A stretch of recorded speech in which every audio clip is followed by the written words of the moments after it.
Olá, queridos alunos da turma 3001 do Colégio Estadual Indaial Sul, tudo bem com vocês? Sejam todos muito bem-vindos a mais uma aula de língua portuguesa. Hoje nós chegamos à aula de número 8, referente ao dia 6 de abril. Esta aula está disponível na nossa plataforma no Google Classroom e pode ser acessado por meio do aplicativo Aplixe, aquele que é disponível pela Secretaria Estadual de Educação. O foco da aula de hoje é sobre literatura brasileira. Logo após essa videoaula, segue um questionário do Google Forms com o objetivo de fixar o conteúdo dessa videoaula. Bora estudar?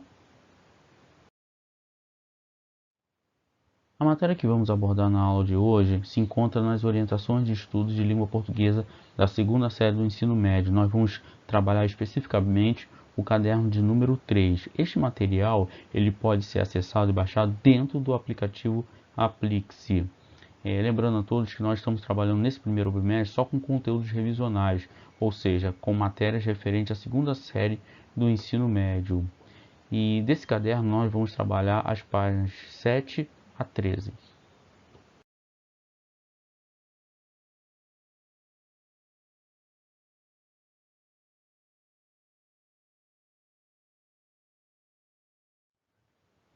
O parnasianismo foi um movimento literário que aconteceu no final do século XIX.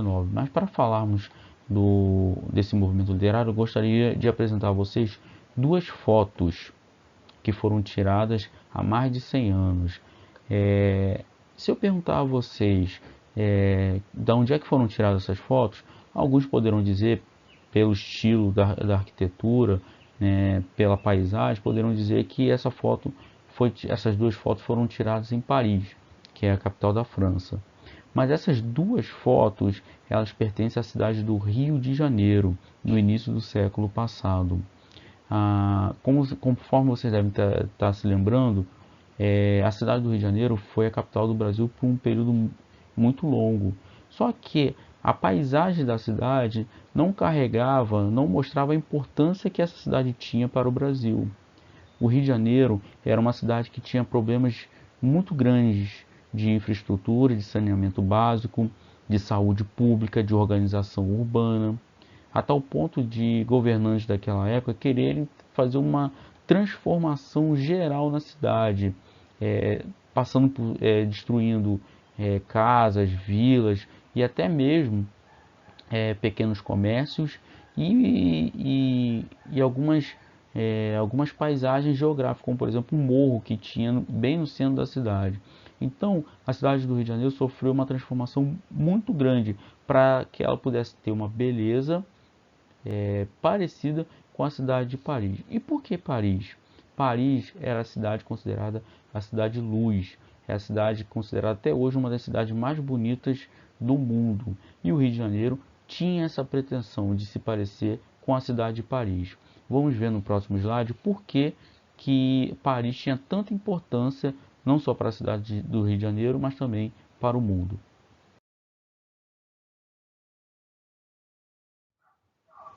Vejamos por que a França tinha tanta importância para o mundo no início do século passado.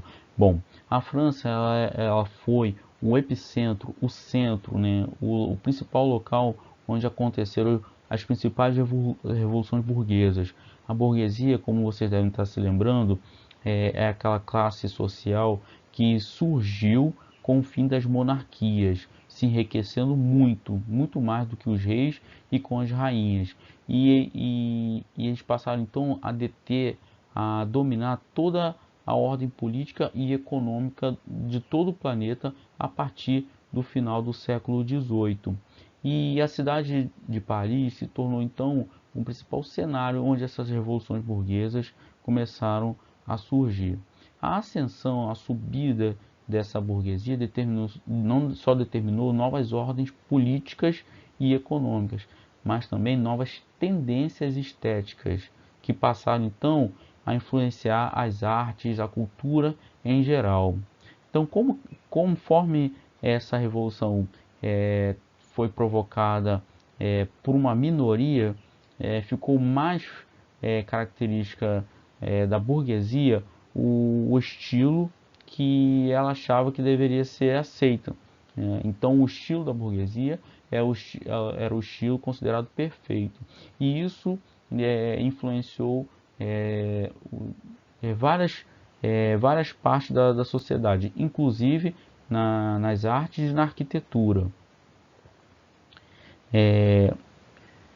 Esse período em que a burguesia começou a ter um domínio não só da economia, da política, mas também das artes, foi chamado de Belle Époque, que é um termo em francês, exatamente para classificar, para situar um momento histórico da França em que não se refletia nada do que acontecia no Brasil, apenas era um reflexo de pequenas minorias, né, que eram consideradas elites e que determinavam quais seriam os estilos que deveriam ser aceitos. A arte que foi conhecida, né, a arte que foi desenvolvida nessa época chamada Belle Époque, é chamada de Art Nouveau, que é também um termo em francês, que significa uma técnica artística cujos desenhos e esculturas começaram a trazer maior riqueza de detalhes numa nova estética. A arte ela passou a ter então um papel de representar a beleza da realidade. Entre esses novos detalhes destacam-se formas que remetiam à natureza, como folhas, flores e insetos, formas arredondadas e referência à mulher. Outra inovação foi a presença desse visual em objetos de cotidiano, como joias, abajures, escovas e cadeiras. Esses objetos, eles também foram reflexo dessa arte chamada Art Nouveau. Na arquitetura, como eu mostrei nas duas fotos anteriores, as fachadas de prédios começaram a mostrar essa arte também. Tanto é que a cidade do Rio de Janeiro se parece muito com a cidade de Paris. Também até em rótulos de produtos, cartazes publicitários, refletia essa arte que começou a ganhar forma, começou a se desenvolver nesse período chamado de Belle Époque.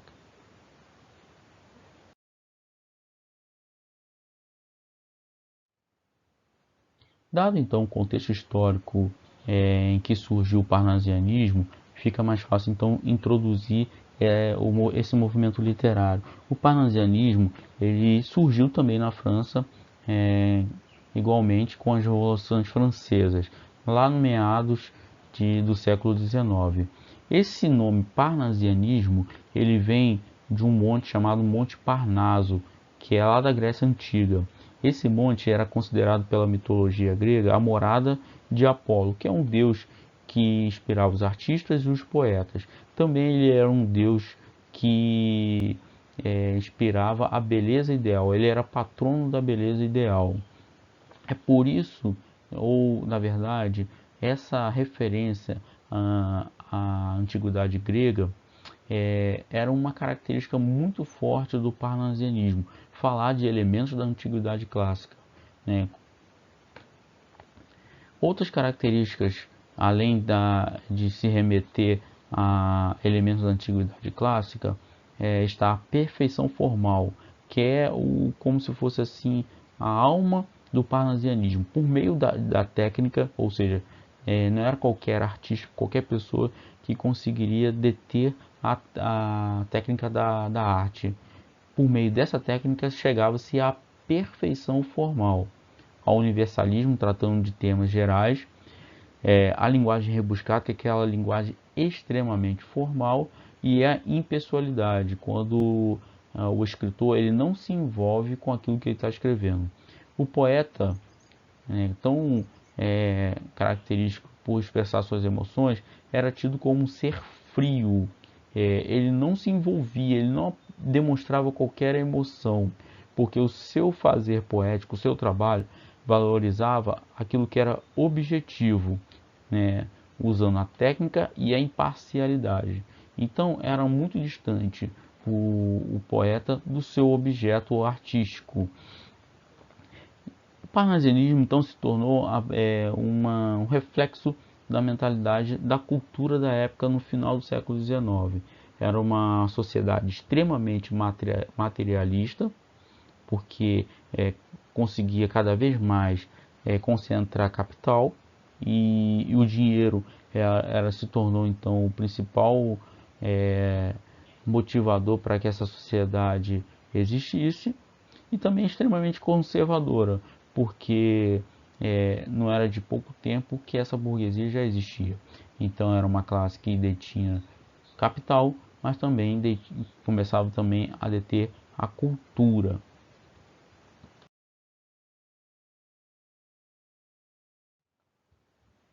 Um dos principais pontos de explicação desse movimento literário é a sua oposição ao romantismo, que é um movimento literário e artístico que aconteceu logo antes dele, né?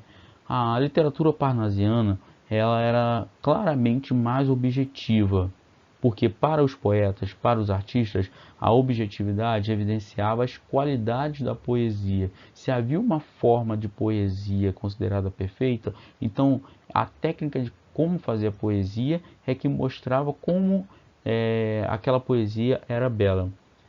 Isso não acontecia no romantismo, que no romantismo essa técnica ela não era tão privilegiada. O sentimentalismo ele era mais importante e isso se tornou um ponto de crítica dos parnasianos. A linguagem parnasiana às vezes era tão rebuscada, a linguagem era tão formal e tão culta que até as pessoas das classes mais de elite tinham dificuldade para entender o que estava sendo escrito, porque foi considerado uma poesia para uma elite muito pequena. A razão e a universalidade, que são temas abordados, privilegiados pelo parnasianismo, tão valorizados pelos clássicos, foram resgatados pelos parnasianos, ou seja, essas características elas eram tão antigas, mas elas foram sendo deixadas de lado com o tempo.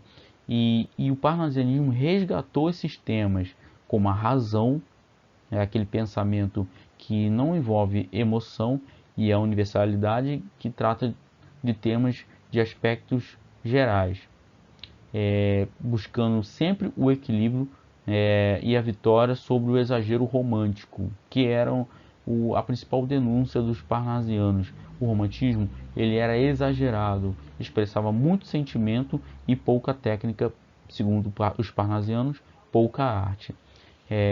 Esse termo ele era sempre usado para indicar as características de estilo literário do romantismo, mas do ponto de vista do parnasiano. A busca pela perfeição formal, o universalismo, a linguagem rebuscada, que eu falei que é a linguagem extremamente formal, e a impessoalidade é quando o poeta, o escritor, não se envolve com o seu objeto artístico, fizeram com que esse estilo fosse considerado o oposto do romantismo. É como se fosse uma rivalidade. Então o parnasianismo é sempre o oposto do romantismo. Os românticos foram criticados pelos parnasianos, que os consideravam pouco exigentes com a linguagem, ou seja, a linguagem já estava começando a ficar cada vez mais popular e utilizando sentimentalismo em excesso. E isso fazia com que qualquer pessoa pudesse se tornar um poeta. À medida que ela pudesse expressar o seu sentimento, ela poderia ser considerada um poeta. O parnasianismo veio para poder regular isso daí. Então não é só ter um sentimento que pode ser um poeta, mas tem que ter também, deter a técnica da arte, como o parnasianismo entendia que tinha que ser.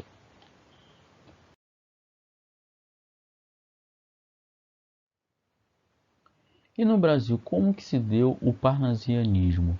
O parnasianismo ele começou entre os anos de 1870 e 1880 e foi da mesma forma como aconteceu na Europa. O parnasianismo surgiu para quebrar o romantismo, veio para se opor ao romantismo, fazendo uma crítica muito forte a esse movimento, apresentando técnicas que deveriam ser adotadas, né, por todos os artistas, senão fora dessa técnica, fora dessa forma de fazer arte, né, não se considerava então uma arte.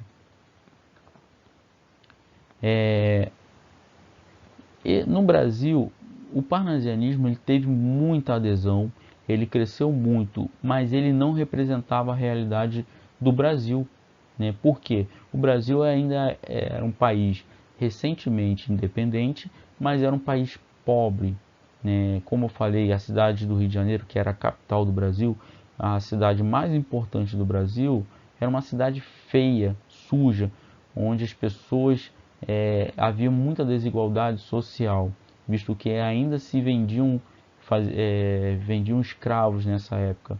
Então, não havia uma estrutura para poder ser uma capital. Era uma cidade muito mal organizada.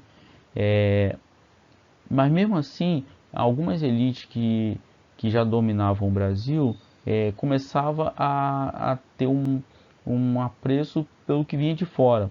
Ou seja, o que vinha da França é que era belo, o que vinha da França é que era bonito. E o que surgia no Brasil era considerado grosseiro, feio, né? Porque aqui no Brasil, o Brasil era considerado um país sem cultura, visto que a maioria das pessoas eram pobres e a maioria dos brasileiros era descendente de outras raças, como por exemplo o negro, o índio e até mesmo do europeu. Mas, de certa forma, Paris se tornou a cidade dos sonhos dessa elite que vivia no Brasil. Isso também fez com que se buscasse toda uma renovação das artes também, que aqui no Brasil tinha, para que pudesse atender a essa padrão de qualidade.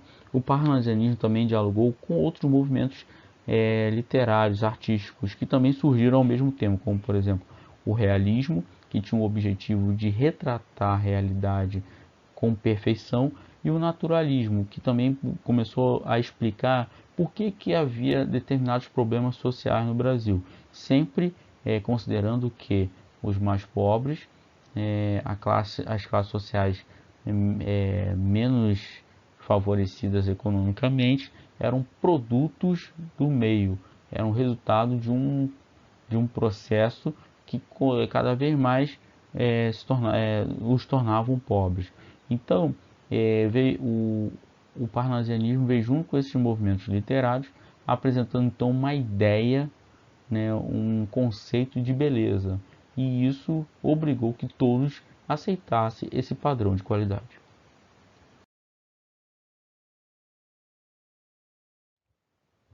Rapidamente, então, vamos falar das características da literatura parnasiana, né, no Brasil. O objetivismo e a impessoalidade, ou seja, retratar a realidade como ela é, e a impessoalidade sem se envolver com esse objeto artístico. A arte pela arte, ou seja, a técnica da arte é que garantia a arte. Não era mais a inspiração nem a emoção, era a técnica que mostrava que tipo de arte deveria ser feita. O culto da forma, a forma como os parnasianos tinham um ideal de beleza, então era esse padrão de beleza que deveria ser seguido. Impessoalidade, negando-se o poeta todo tipo de sentimento, né, apenas mostrando o seu ponto de vista racional e cada vez menos sentimental ou emocional. Os versos dos poemas eles deveriam ter aqueles números exatos de sílabas métricas e de versos nas estrofes. Então havia formas poéticas já pré-determinadas que mostravam que tipo de poesia seria considerada bela ou não. As rimas elas eram ricas, ou seja, você tinha que ter uma diversidade na rima. Não poderia ser feita uma rima com palavras que pertenciam à mesma classe de palavras. Então, até com as rimas, eles tinham uma preocupação. Dentre as diversas formas de poesia, havia aquela forma chamada de soneto, que era uma forma clássica que foi resgatada pelo parnasianismo. O soneto ele é um poema que ele é feito de 4 estrofes, sendo que as duas primeiras estrofes tinham que ter 4 versos e as duas últimas estrofes deveriam ter 3 versos. Descritivismo, ou seja, a poesia ela tinha que ter o objetivo de retratar a realidade, ela tinha que ser o mais objetivo possível, ela tinha que descrever aquele objeto e nada deveria expressar o lado subjetivo. Então era sempre a objetividade que dominava a literatura. Temática greco-romana, que era uma temática voltada para a mitologia grega e romana, que era lá da Antiguidade Clássica, bem antes de Cristo, e que foi resgatada pelo parnasianismo.